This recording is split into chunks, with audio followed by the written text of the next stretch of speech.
I'd like now to consider a further set of assumptions that Heraclitus shares with the Milesian naturalists. Here's a fragment that captures the essence of what I have in mind. It's short and sweet. Changing, it rests. On one way of reading this fragment, it's just another instance where Heraclitus invokes the unity of opposites. Change and rest, just like night and day and up and down, and so on.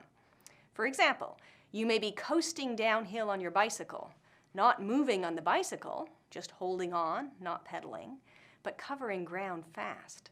You are both moving in one respect and not moving in another. In another example, you're standing on the deck of a ship that's traveling across the water. You are stationary with respect to the deck, but in motion with respect to the water. So that's one way of interpreting the pronouncement, changing, it rests. But another way of reading it points to something beyond the unity of opposites. On this reading, it says, change is a constant. Things are constantly changing in the world. That's how I would interpret another fragment. Even the posset falls apart if it is not stirred. Now, a posset is a mixture of wine, honey, ground barley, and grated cheese, all stirred together. Now, setting aside the culinary and medicinal value of such a concoction, Heraclitus' point is that the posset won't remain a posset unless you keep stirring it. Otherwise, the various ingredients will separate out, with cheese sunk to the bottom, barley floating on top, and sweetened wine in the middle. When that happens, you don't have a posset anymore. A posset is the kind of thing for which constant motion or constant change is essential. In another famous example, you sometimes hear Heraclitus credited with the claim that you can never step into the same river twice. What he actually said is in fragment B12. Upon those who step into the same rivers, different and again different waters flow. The river is the same, but it's constantly changing as its waters flow. And if this change ceased, if the water stopped flowing, that would be the end of the river. So the river is another example of something to which change is essential. Heraclitus seems to think the same thing about the natural world as a whole.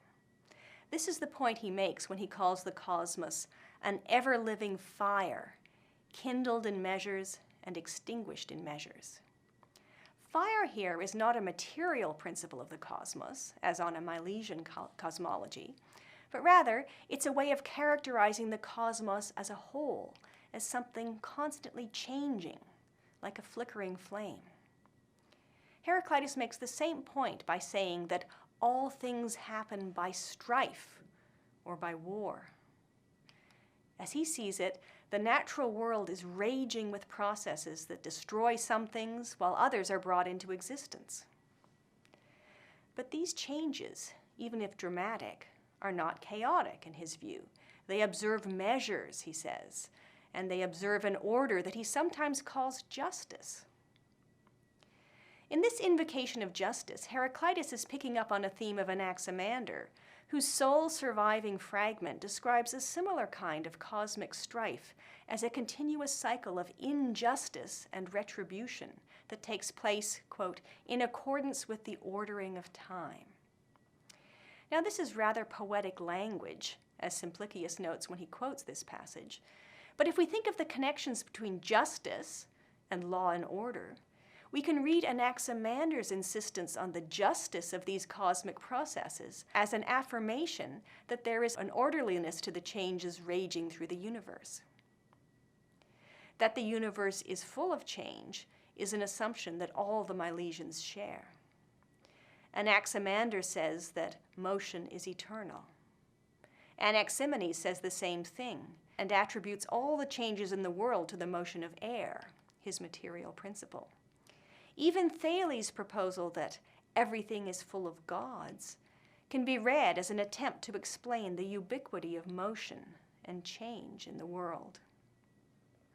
So Heraclitus' insistence that change is a constant distills an essential presupposition of Milesian naturalism, that we live in a world of change. Now, this may seem like an unremarkable thesis, amply attested by empirical evidence, but the next thinker we will be studying, Parmenides, marshals a powerful series of philosophical arguments against the reality of change.